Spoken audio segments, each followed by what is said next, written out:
Reaching for the Skies looks at the magic that is the adventure of flight. Lindbergh has a wonderful quote. Flying encompasses science, beauty, adventure, and freedom. And who could ask for more? Chuck Yeager described it as the right stuff. The movie Iron Eagle described it as the touch. But it's that magic that every pilot feels, the drive, the determination. You're going to have all sorts of problems in your business world. But once you get in the cockpit of the airplane, it's all gone. You slip the bonds of earth and you're there soaring. It's just magnificent to be up on a beautiful day. You feel free as a bird.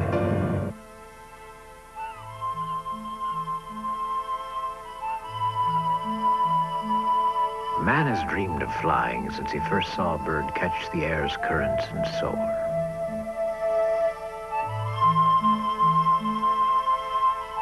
Only in our century has he made that dream come true. But flying still holds many secrets. Here at Edwards Air Force Base, the scientists and pilots of NASA are trying to unlock them.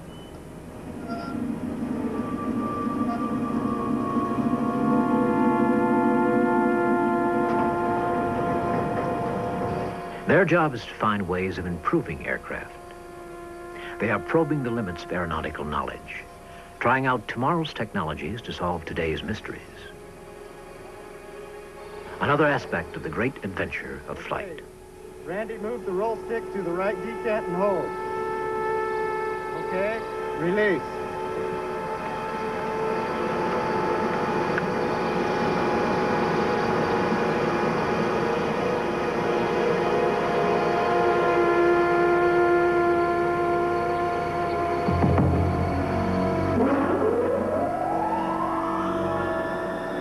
All right, Wendy, go ahead and start your data.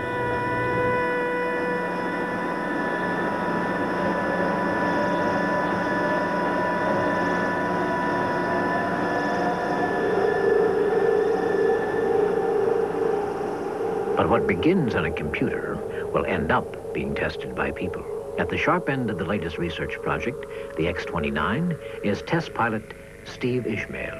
I am a member of a team that is looking at a collection of new technologies in this experimental airplane. We contribute to small pieces that extend our knowledge, certainly in the same fashion as people like the Wright brothers or anybody else that has contributed as much as that to aviation. I think the spirit of experimentation and even maybe a little adventure is still there. If there were no risks, it would probably not be worth doing. I certainly believe an airplane's capable of killing you. In that sense, I respect it.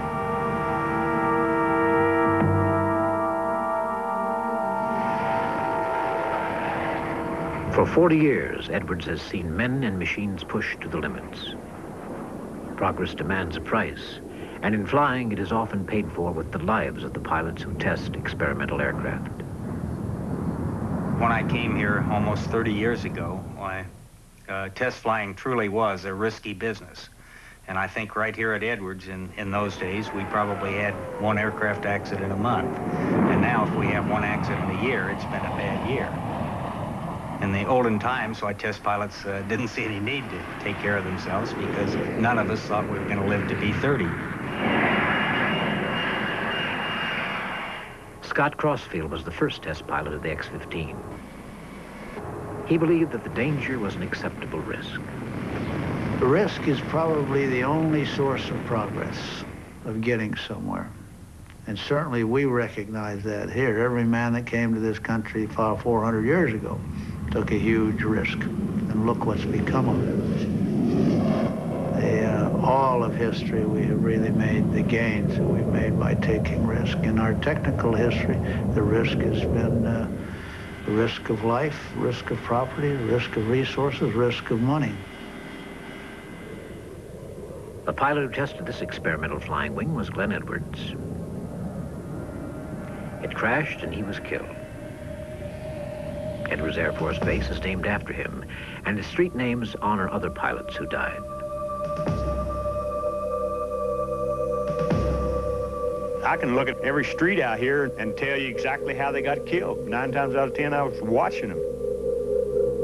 You become very callous. And we learned in combat that, hey, if you have no control over something, forget it. And that's the way you look at dead people. Just don't get caught, that's all. Don't get yourself in that position where you don't come home.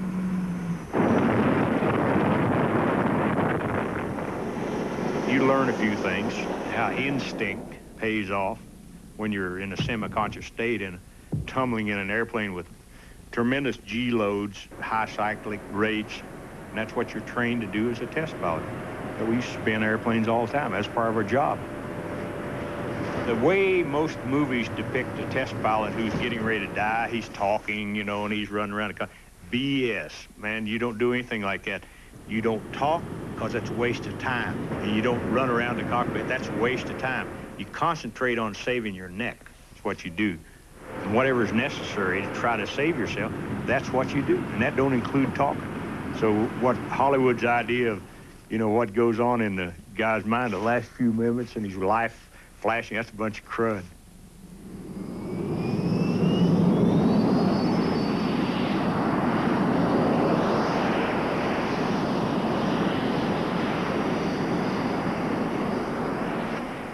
Test pilots must take risks that set them apart from other flyers. The special bond between test pilots is that you kind of have to share your experiences. If you run into something that you think may have killed you, but you got away with it, you sure want to tell the other test pilot about that experience so that he doesn't have to go through the same thing.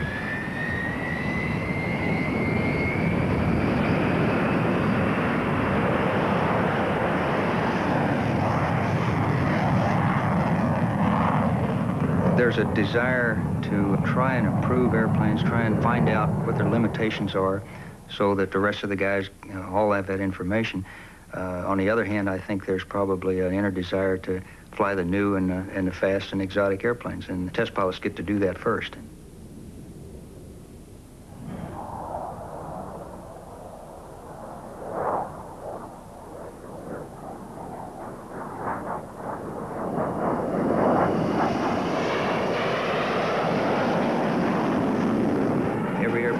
That I know has its own personality and its own characteristics, and the fun thing about flying is to get a new airplane and learn what its personality is, learn to talk to it. And I think I learned that really from Chuck Yeager. I had the chance to fly with him a lot, and he communicates with airplanes, and he's so smooth and so good that if I could ever fly an airplane like he could, I think I'd be satisfied.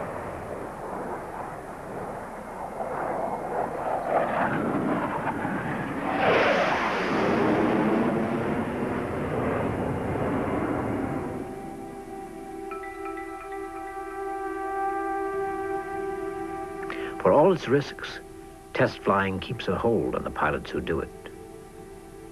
For them, Edwards at dawn will always be the most romantic place in the world.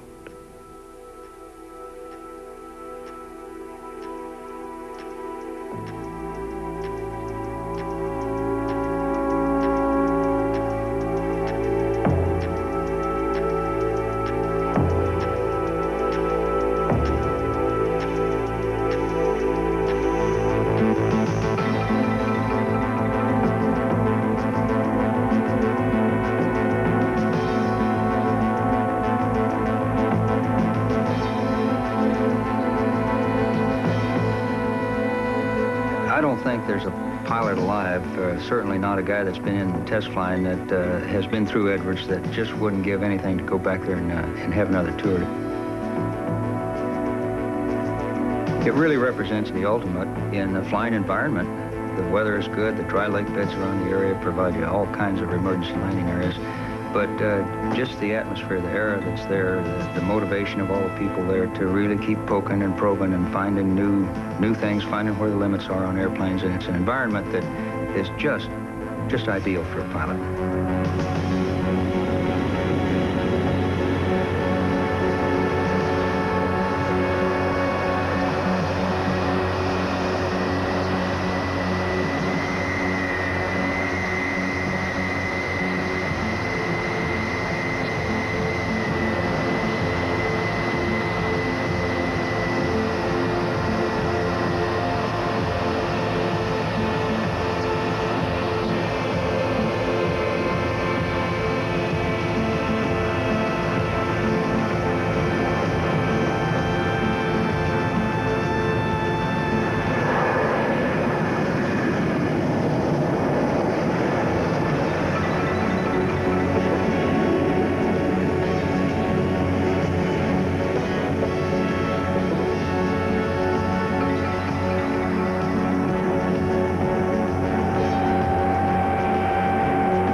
flight. I will never forget that inability to breathe as the ground dropped away, and discovered that I could see the world through the eyes of that seagull who had enchanted me. I could personally not only touch but control that gift of flight. No one has described the feeling better than former test pilot and passionate philosopher of flight, Richard Bach.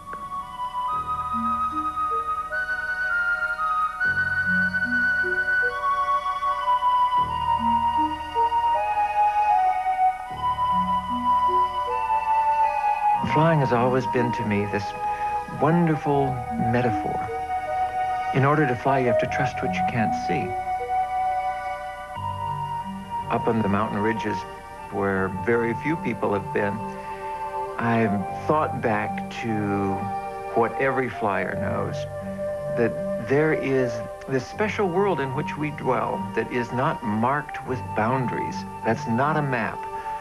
We are not hedged about with walls and desks. So often in an office, the very worst thing that could happen is you could drop your pencil.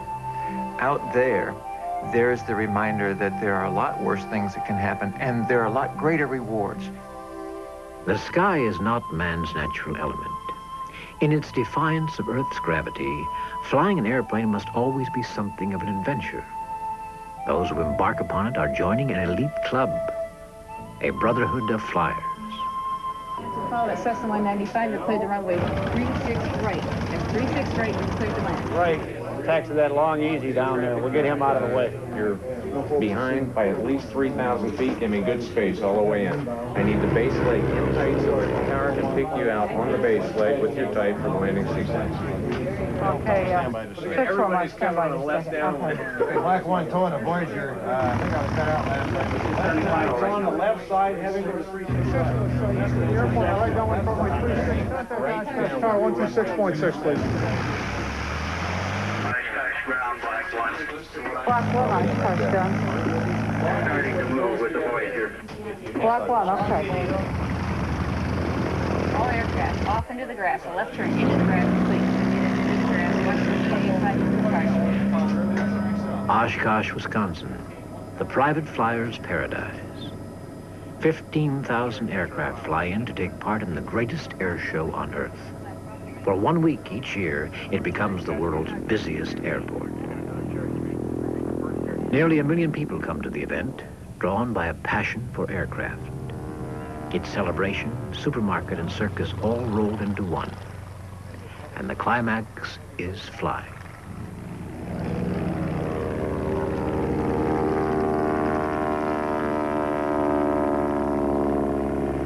Right about in here, they call for the smoke on. There goes the gentle half roll. Charlie now to the inverted flight position.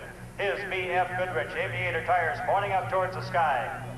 The wingmen with their tires pointing down towards the runway. For the pilots, flying is a love affair, and Oshkosh is its consummation. I grew up loving airplanes. I was a small girl. I used to fly with my dad, who was an airline pilot, and as soon as I knew what an airplane did and what it was, I knew I was going to fly someday.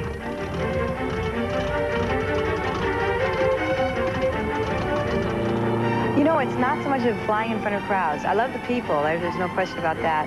But when I'm up there flying, there could be 3 people out here or 30,000, but I'm not thinking about that. I'm up there trying to perfect maneuvers, and being that it's flown to music, it's like a ballet. A lot of pilots will sit over in the tavern or something and talk about flying on the ground, and there's something about it that's so indescribable that they relate it to sex, if you will. But it's a joy that you can't describe. It's the freedom that you feel when you're up there. It's man and machine, or woman and machine, if you're person and machine. And you're controlling that aircraft, making it do what you want it to do. And it's just a joy. It's hard to describe.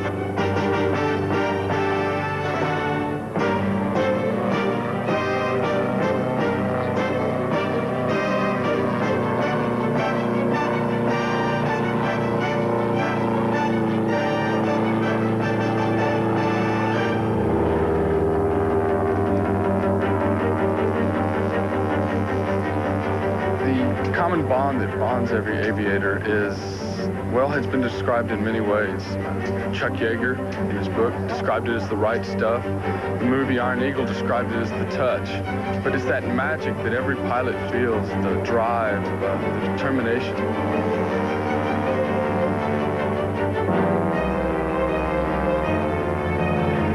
The reason that every pilot flies is because flying is so free. It's so individual.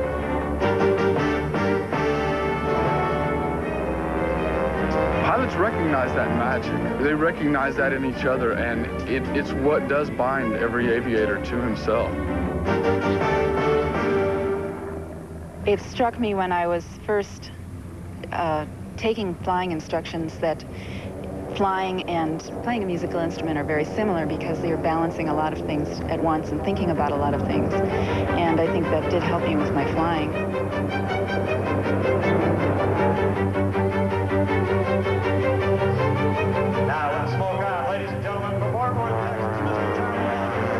There's a lot of freedom and a sense of power with flying that you can also have with music.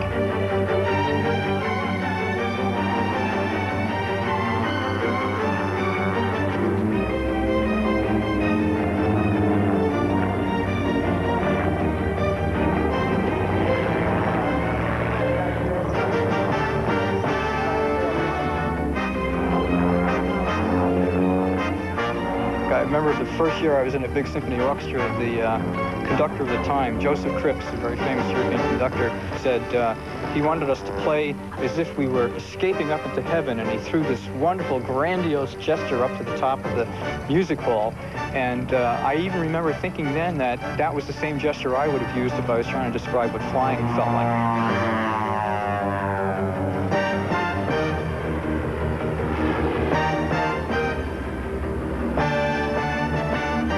It's really an escape, and I think most pilots, myself included, feel that it's a very spiritual kind of an activity to carry on, because you really are trying to reach into your own spirit and get out there and feel free and feel in control and feel in command, and it's just something wonderful that happens in the pit of the stomach.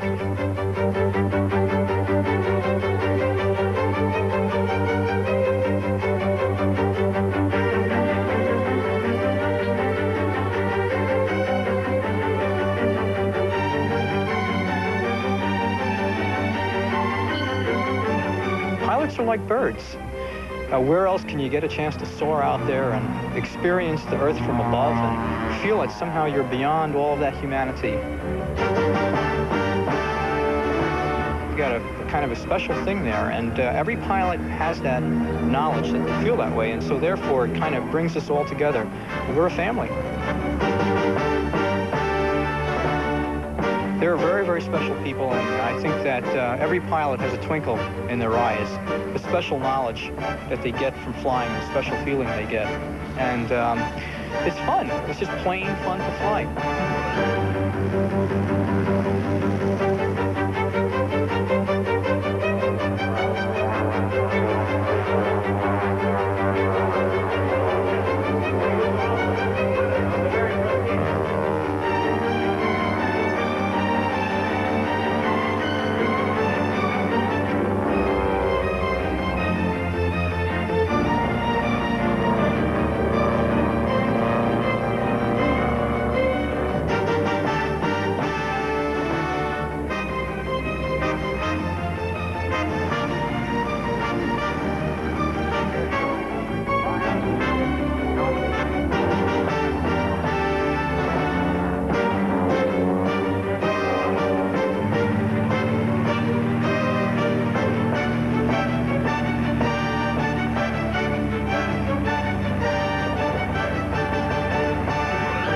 In this temple of aircraft worship, building your own machine is as important as flying. Part of the ritual is the pilgrimage to the Oshkosh Fly Mart. I tell you the truth, sir, I think it may have come out of a small chicken house. I don't really remember. But for the price for $100, you can't miss. Tough. I mean, just hold that thing. Just feel that thing. Hold that a minute. Well, this makes my heart throb right here now. Bearing sounds good. 1,000 feet per minute. Maybe the other one would be better because the right here, because the markings there. What are you building? Well, I'm building a tri-cube. a Q2, but with a tricycle gear. Well, I'm going to try, but I'm still looking for an engine. Oh, we got them due when you get home. Oh, yeah. Call. Okay. Parked across 4 square miles is the prized handiwork of thousands of do-it-yourself enthusiasts. So many aircraft home builders are lonely creatures, working alone in dark garages, and finally, one day after years of work, wheeling out this airplane. Oshkosh is that one glorious time when they let go of loneliness, and all at once they're together. And when they're together, it is the most astonishing event in all of aviation. And when you reach the top of a loop, you have control? At slow speeds, you have control, but it's wallowy. Yeah. It's not very positive. When you personally take some sheets of cloth or sheets of aluminum and a handful of rivets, you put these together and it flies. There is something that cannot be shared with anyone who hasn't done this. You say when? Okay, let's do it. Here we go. Frank Bates and Dwayne Bunker are typical of the breed. They spent 3.5 years lovingly building their own airplane. Good. Sure fits a lot easier nowadays. Yeah. Used to. Yeah, your side goes in first. Well, we started off building it in my garage. The plans are very detailed when you start out for the construction. They get less detailed as you go along because they figure you're supposed to be learning something as you go. I do the mechanical part of the work, and Frank would look at the plans and keep me straight and keep everything going. And so it worked out very well. Look at the whistle. Wow, that's the way it's supposed to. That's the way it's supposed to go. It took us a lot longer to build it than we thought it would. It looked like a pretty simple thing when you started it, but it's pretty complicated when you really get into it. Okay, I got one more. We've spent, I'd say, 10,000 hours building it. Okay, Dwayne, listen. The point to where you're getting close to flying, when everything is coming close to an end, and you realize that pretty soon you're going to be going up in this thing, everything gets a little bit more important. But the last minute, I had to test fly it. So that kind of put a little more importance on it. To be able to get out there and construct something that will actually perform like this airplane does is just a magnificent sensation. There's no way to describe it.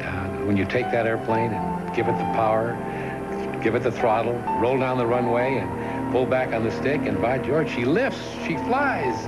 And you say, gosh, this is something I helped build. And then when we think back about it, that's quite an accomplishment.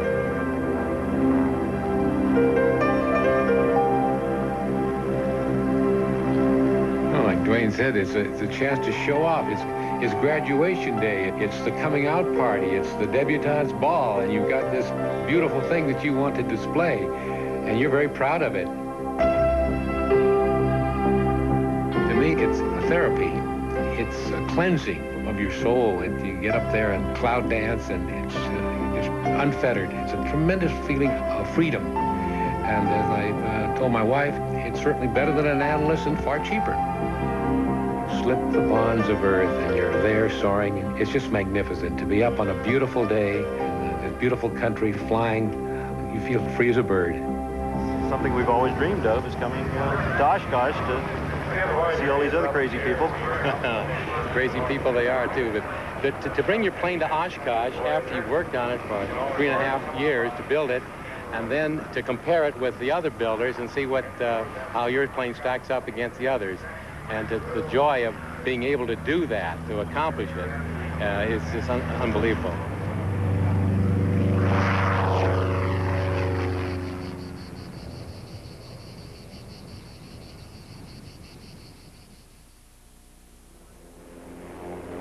Flying demands special skills. To fly an ordinary business aircraft in this way calls for an exceptional skill. It has made Bob Hoover a legend among pilots. I start out with shutting off both engines, treating the airplane as if it were a glider. Diving steeply, building up sufficient airspeed to be able to convert the energy from the airspeed into maneuvering capability. So I'm able to go up and over the top, do a complete loop. Now converting the altitude to speed, and then a 180-degree turn, and land on one wheel and then the other, and roll up right in front of the speakers platform. All with the engines dead from the time I started out. But that's the energy management maneuver, and I call it my salute to the Space Shuttle program, because that's exactly what they have going for them, is energy management. I had Secretary of the Air Force, Gene Sukert, in the co-pilot seat, and he had the aft part of the airplane filled with generals, and he said, Bob, can the airplane be rolled? And I said, yes, sir. And I rolled, and the generals were all having a cup of coffee, and none of them spilled a drop. And then I got so bold as to think that maybe I could even pour iced tea. So then we put it on film. Now, the difficult thing to think about is try to pour backhanded to see it on camera. Believe it or not, you can see the horizon going around as the tea is poured into the glass.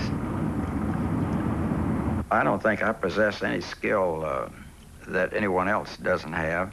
I've just had perhaps more of an opportunity, more of an exposure, and have been fortunate enough to survive a lot of situations that many others weren't quite so lucky to have made it. It's not how close you get to the ground, but how precise can you fly the airplane. If you feel so careless with your life that you want to be the world's lowest flying aviator, you might do it for a while, but then there are a great many former friends of mine who are no longer with us simply because they cut their margins too close. If we choose to fly, nothing will stop us from flight. I remember years ago, I got a letter from Lynn Rippelmeyer, and she was in South Florida, and she was absolutely, totally, completely, concentratedly determined to fly, and nothing was going to stop her. And from her letter was this wave of intense desire, and I knew reading the words. I knew what she didn't know. I knew that she would make it, and that she would be an absolutely astonishing pilot. She is, today, I believe, a captain on a 747. I was reading a lot of books by Richard Bach that served as an inspiration in several ways. I wrote to him and told him that I really did want to learn to fly, and he helped out by sending me a check for $100 to start my airplane fund, into which went all my Christmas money and birthday money and anything I could put together. So after about 4 or 5 years, I guess, of flying 6 months out of the year and working as a flight attendant, the rest of the year I had my licenses and was an instructor myself. I think the 747 is the most beautiful airplane I've ever seen, definitely that I've ever flown. Its size is amazing, but what is truly amazing to me is that somebody sat down and even drew a picture, came up with the thought that something that huge could get into the air. After 2 years of flying it, each time I walk up to it, it's still awesome to think that, first of all, I'm going to get in there and be at the controls of it, and then that the thing's actually going to fly. She's my favorite. I like her.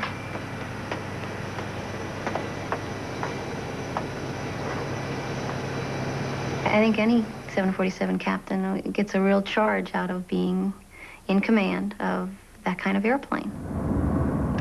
With all that power and feeling the engines rev up, get ready to go, releasing the brakes, feeling that much push behind you, and then the acceleration is a wonderful feeling, especially in that airplane, because it's so smooth, it's so graceful.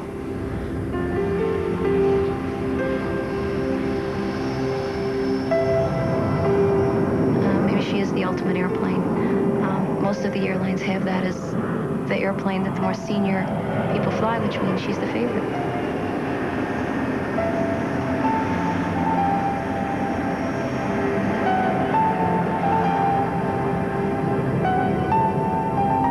Captaining a 747 with 400 or 500 people behind you is no different than captaining a little Piper Cub all by yourself. As far as the responsibility goes, you're concerned about getting yourself and that piece of machinery safely and comfortably back down to earth.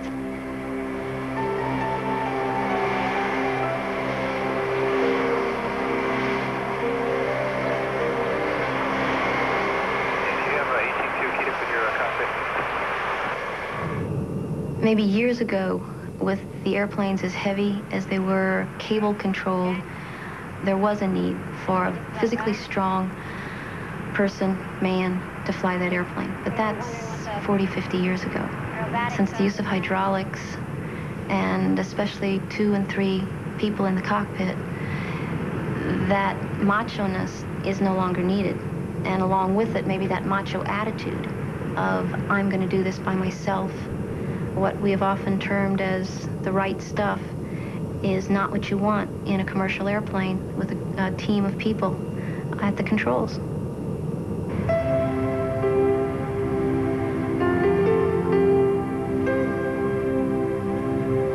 Flying can be an incredibly emotionally beautiful experience as well. There are things like taking off in the morning with an overcast sky when everything down below is kind of gray and foggy. You can take off and break out maybe just 2,000 to 3,000 feet above the ground, and it's blue and sunshine up above. It's a completely different world. And if you level out at that altitude, it's almost like a high-speed boat going over the waves of the water, but without the pounding. It's just very soft. The clouds give way.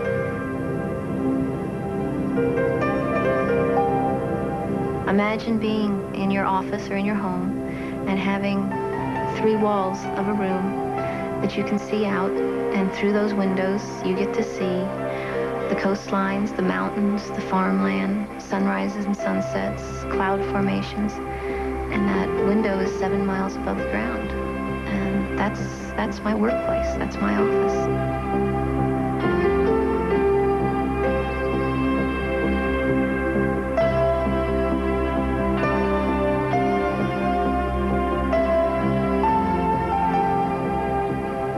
You get addicted in a certain way. You miss it, you need it when you haven't flown for a while.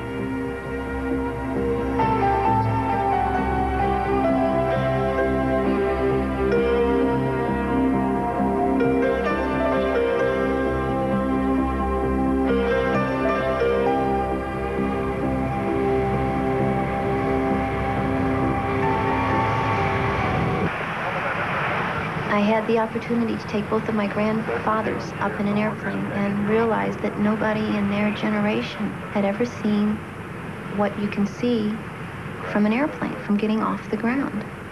And it was a wonderful gift to be able to give them, the gift of flight. I feel incredibly lucky that I found something that I love doing this much, that I almost need to give something back. Richard Bach has a line in one of his books that those of us who fly have our debts to pay.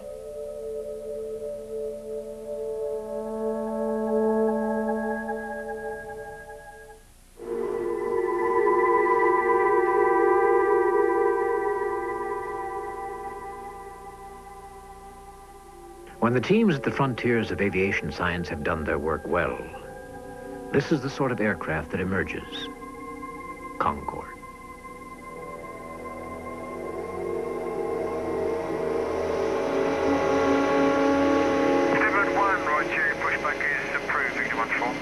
Let's push this on. Ladies and gentlemen, good morning to you and welcome to British Airways, Concorde and our unique supersonic operation. Today from London's Heathrow to New York's John F. Kennedy. Quite a short taxi today for our departure on runway 27 left. Everything away, please. Take off on the left. Thank you very much. Many thanks, round. Cheers now. Now.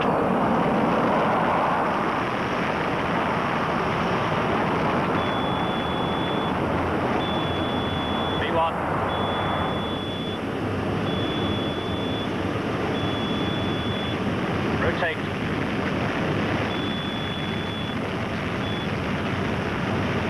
V2. Positive climb. Gear up. Coming up. The initial rate of climb is about 10,000 feet a minute as you actually lift off. It's a fantastic performance. I mean, you've got 38,000 pounds of thrust out of 4 reheated Olympi engines, taking an aeroplane which is probably down to 120 tons into the air. That's flying.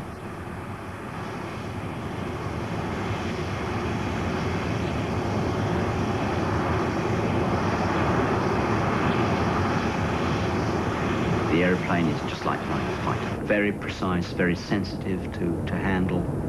Flies faster than a rifle bullet. It's exciting to sit at 60,000 feet and see the curvature of the Earth. It's exciting to sit at 60,000 feet and see the dark of outer space. To have a horizon-to-horizon, 750-mile range. That's exciting. When you take off from New York in the dark and see the sun rise in the west, you know you're doing something slightly different. Because you're catching the sun. And what do you reckon the time will be for the decel? Well, we're running 60 west. On the log time, we're about 8 minutes down, so... Right.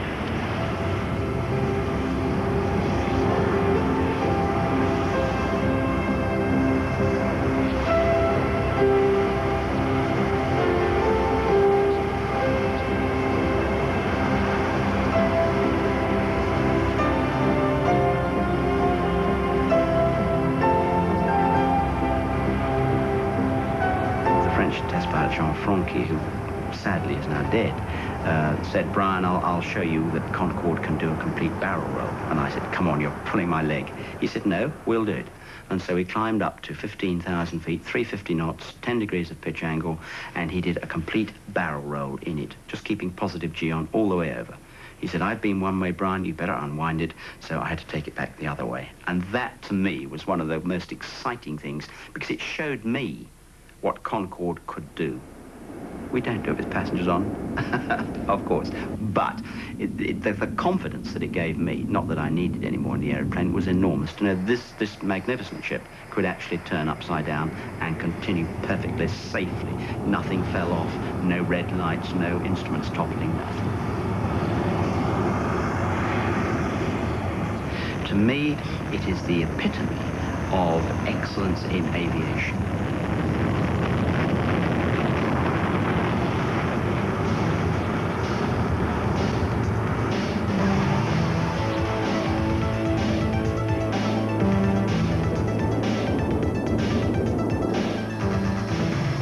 This is flight in its most adventurous form. The British Red Arrows show what aircraft and pilots in perfect harmony can achieve. But just beyond the wingtip is the possibility of death in an unforgiving sky. When I was flying in the military, I was aware of air crashes in which there would not be just one hole in the ground, but two. Because we were taught, as a wingman, you fly the wing. You do not care whether the world is over your head or beneath you or on its side. You fly that same position on the wing. And wherever your leader goes, you will go. And if the leader flies into the mountain, you are not even aware that the mountain is there.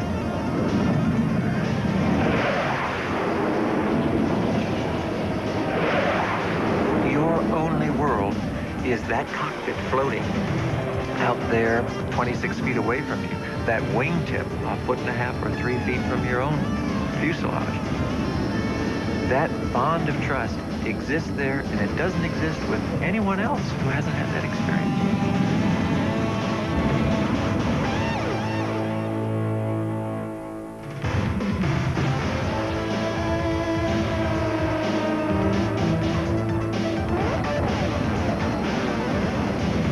You're saying, I trust you. My life is in your hands, and you are trusting me because you could kill the leader just as swiftly. Simply, it takes a touch on the stick, and you're both dead.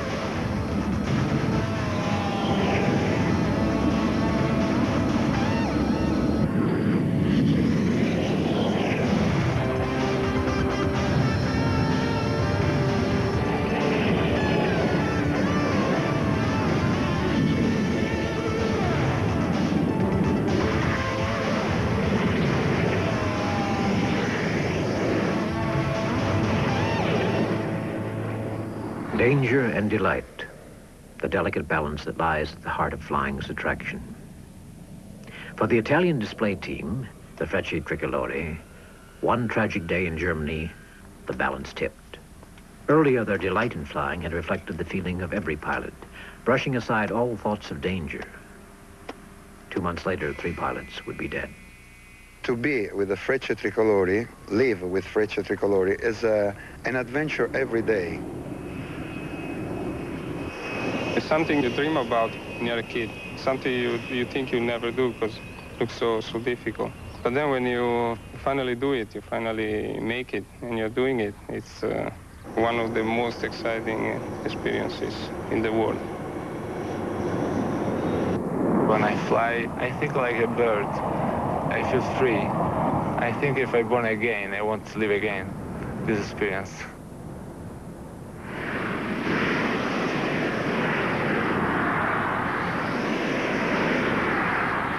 Fighter pilots are trained in a way that they need to do the job, you know, and you have to do it in the best way, always. You can't miss.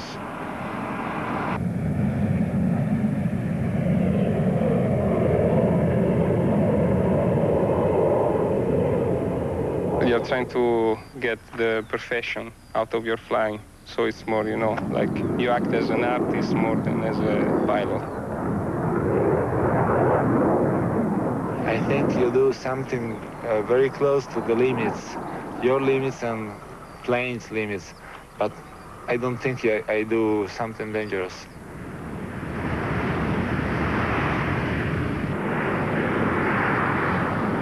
I feel safe. I don't think there is anything that I'm supposed to worry about. I don't know about the other guys.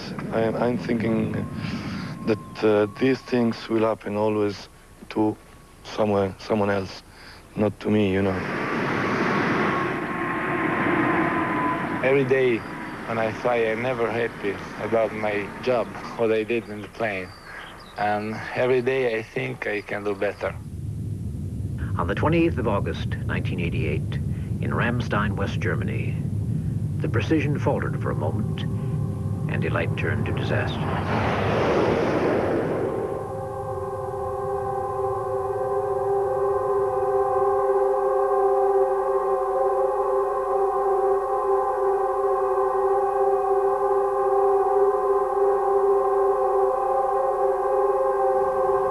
Over 60 people died, a terrible price to pay for the pursuit of flying excellence.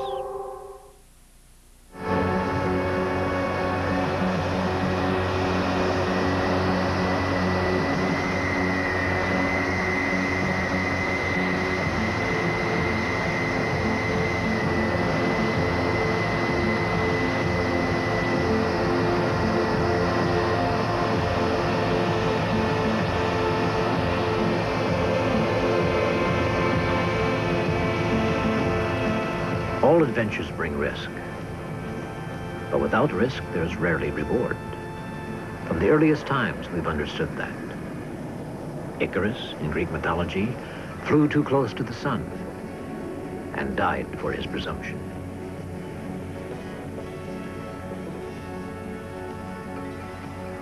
The ultimate adventure for us living in the pull of gravity is flight. What child has not dreamed of flying like a bird? It offers us the limitless promise of freedom.